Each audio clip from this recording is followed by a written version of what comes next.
Noise.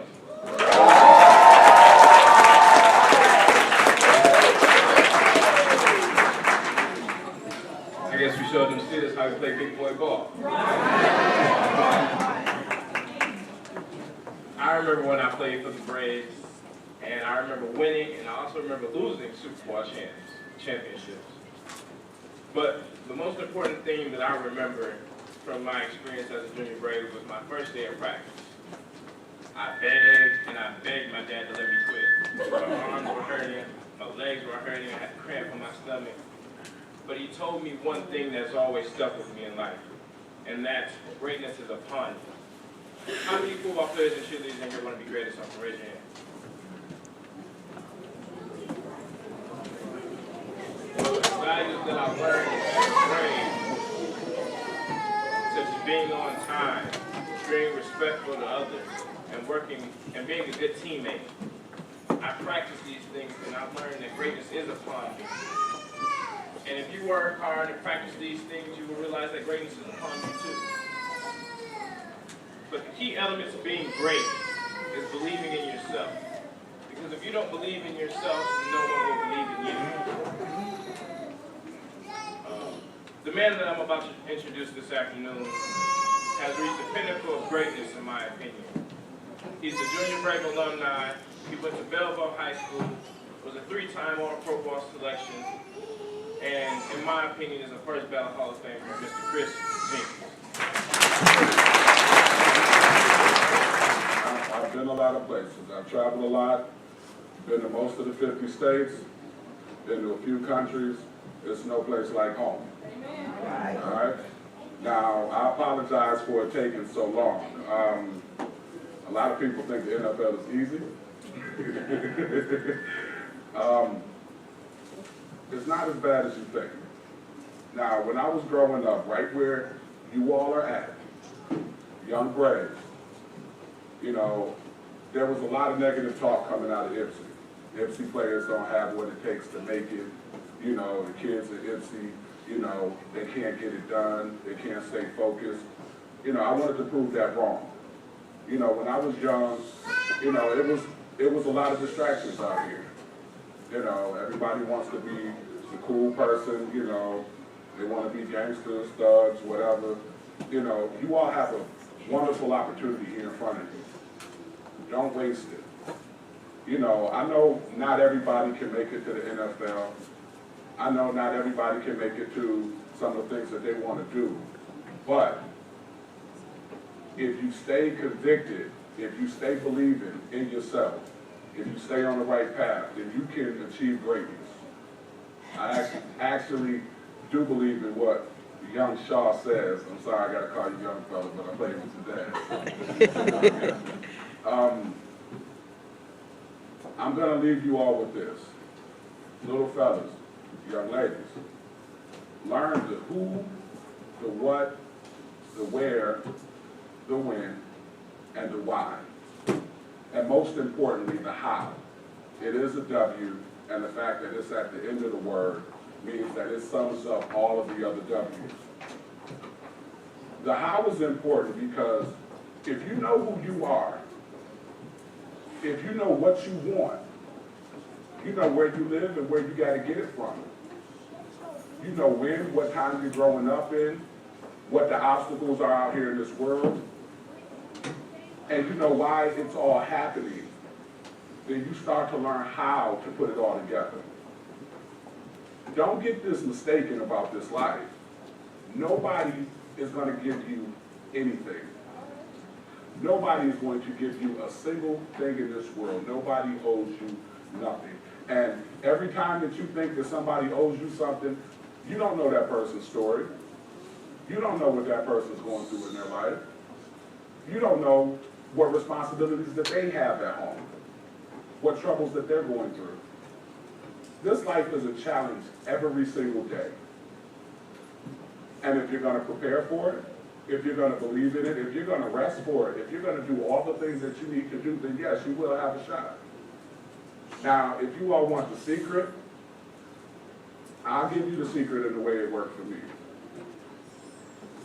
It's a tough one. Because you have to understand that there were a lot of things that I had to say no to that were very hard. I grew up with a lot of people. I wanted to go hang out, wanted to be cool, wanted to do certain things. You know, my father told me I need to stay in the books. In high school, when everybody else was partying, I was at home. I was studying. When everybody else was going and hanging out, and, you know, the little boys were chasing the pretty girls, and, you know, and all of that stuff, I was...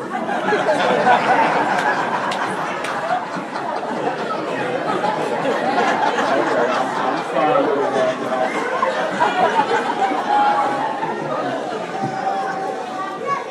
Okay, come on, y'all. We need to slide. I was doing drills. I was practicing football. I was doing push-ups, sit-ups, deep knee bends. You know, I was watching TV, watching what the greats were doing. At my time when I was coming up, there was another guy who had made it to the NFL out of this area named Rodney Holmes. And before I went to Belleville for 2 years, I was at MC High School, and I had the opportunity to meet him. Now, I looked him straight in the face. In the 10th grade, little skinny, scrawny dude with a big head, big feet, goofy, clumsy, whatever. And I told him, I'm gonna be in the NFL. And you know what he did? He laughed at me. He laughed and he said, young fella, do you know what you're saying? And I said, absolutely, I know what I'm saying. I'm gonna be right where you are. I've been down to Cincinnati. I've seen you at training camp. I've seen Boomer Esiason. I've seen the guys that were out there playing. I didn't know, though, that that conviction was actually going to put me on a path where I was going to be able to meet Boomer Esiason one day. I didn't know that the grades that I was getting and the things that I was doing and the stuff that I was taking care of was going to help me get to the University of Maryland on a full scholarship. But it got tougher there because when I was a kid, it was my father's passion that helped me get out of Ipsy. It was my father's determination that helped me get there. And I say this to the parents. If you are educating your kids, educate them on the truth. Don't make it harder for your kids by holding back the truth. Let them know what you've been through. Let them understand what their blood is. Because I don't care what anybody says, the sins of the parents are passed on to the children. And one of the hardest things for me when I left this house was that I didn't understand why everybody looked at me like I was crazy. I didn't know that I didn't have home training when I left. I didn't know that I didn't have too much common sense. I didn't know some of these tools that I needed. It made my life 10 times harder because I had to figure out how to stand, walk, sit, talk, study, do homework on my own. And this was in college. I didn't go to a college where they gave football players grades. The University of Maryland, they take their academics seriously. I had to fight for every inch that I got in this world. Every single step. I know where I'm at now. It wasn't because I'm 6'5", 360 pounds with a disposition of a Hulk. Yeah, it helped on the football field. And yes, I saved all my anger for the football field. The fights that you do as kids, they're nonsense. The being cool, the competing, it's nonsense. If you want bigger and better for your life, then stop with the petty games, stop with the petty cool, and get up and set your sights on something big and shoot for it. Shoot for it. And guess what? If you fall, if you stumble, if what you're looking for doesn't happen, then find something else to shoot for and get up and shoot for that. You know, I would love to tell you I had the perfect NFL career. I didn't. I had a torn shoulder, 3 torn knees, bulging disc in my back. I just started standing up and walking straight 2 years after retirement. I just started to be able to talk clearly through the concussion symptoms 2 years after retirement. When I left football, that was when the fight of my life started. Before I went into football, most people don't even understand that. Before I went into football, I was in another fight of my life. 10-year custody battle. Fighting for my 11-year-old son who was with me now. fighting to be the father that I need to be for my other 2 children, all boys, one of which doesn't want to play football. And it humbled me because I had to become an expert in tennis. I have to understand what it is that that son wants to be able to help him. I have another son who wants to understand computers. The point I'm making is this. Parents, you have children, they have dreams. You know, one of the things that's the hardest thing to deal with football is that it ends for everybody. At some point or another down the road, it ends. And when you put that amount of love and you put that amount of heart into something, it hurts. It breaks your heart straight down the middle. But NC, they breed us tougher than that. You have to understand, we are forged here. You know, I sit out there in D.C., Capitol Hill politics, yeah, everything wonderful. You know, see the lobbyists, the Obama supporters, the Romney supporters, I see everybody. You know, and one of the hardest things that I have to hear when I'm out there is everybody, how do you feel about everybody wanting to bankrupt Detroit? This country doesn't even know what we have here. They don't even understand that we talk with our hands. We don't play games here, we work. Blue collar, up early in the morning, till late at night, we work. Little kids, this is your stock. This is what you come from. We don't play games out here, we work. We take care of our business, we set an example. And where they got their feelings a little bit, and I'm glad that they did, was that I just looked better than most of the folks when I was doing it. See, the same intensity that I learned with the MC Braves, I took to college. The same intensity I learned with the MC Braves, I took to the NFL. The same intensity with the MC Braves, I take to being a father and a husband. The same intensity, give it to God.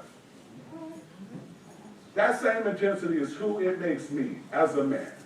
And at the end of the day, no matter the accolades, no matter the victories, no matter the Super Bowl appearance, no matter the traveling and all of the other stuff, I'm not going to repeat anything else because y'all don't want to hear it. Y'all done said it a lot. So, you know, these were the things that mattered the most. To be able to come back here to say, you can do it. To say to you all, keep on pushing, keep on fighting. If you love your life as much as you say you do, if you love what you do as much as you say you do, you're going to have the opportunity. I promise you one thing, this world is going to give you the opportunity. I'll leave you all with this. When you get what you want and you struggle yourself, and the world makes you king for a day, then go to the mirror and look at yourself and see what that guy has to say. For it isn't your father or mother or wife whose judgment upon you must pass. The feller whose verdict counts most in your life is the guy staring back from the glass. He's the feller to please. Never mind all the rest, for he's with you clear up to the end. And you've passed your most dangerous, difficult test if the guy in the glass is your friend. You may be like Jack Horner and chisel a bum and think you're a wonderful guy. But the man in the glass says you're only a bum if you can't look him straight in the eye. You can fool the whole world down the pathway of years and get pats on the back as you pass.